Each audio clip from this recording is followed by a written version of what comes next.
jandarma. Yolcuyduk.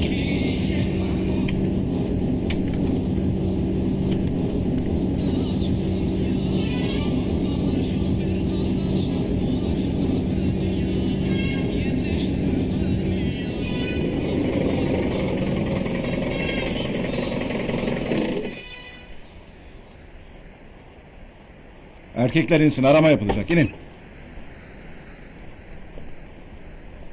Hadi çabuk çabuk olun. Bunlar tam talimli. Artık alıştılar. Demek Battal Ağa'nın okuyan kızı Helin sensin ha? Evet. Babana selamımı söyle. Olur söylerim. Senin hüviyet Я nerede? стільки не знаю. Cüzdan, cüzdan. Я стільки не знаю. Мером жире. Kimlik. Nizanım. Estirki nizam. Hüviyet. Türkçe bilmiyorum diyor komutanım. Türkçe bilmiyorum diyor. Peki hüviyeti nerede? Kimliğe de kudurma. Muhterede. Muhtardaymış komutanım. Sen şöyle dur. Nüfus ama muhtar eden. Muhtar ji bajarê zarki dixwazim bixwinin nüfusa xwe tune. Sevê nüfus muhtarê nike me bike. Helin ne diyor bu?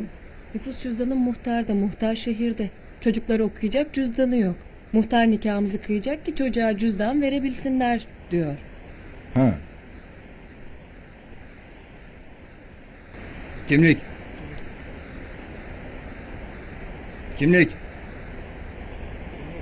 Al. Kimlik.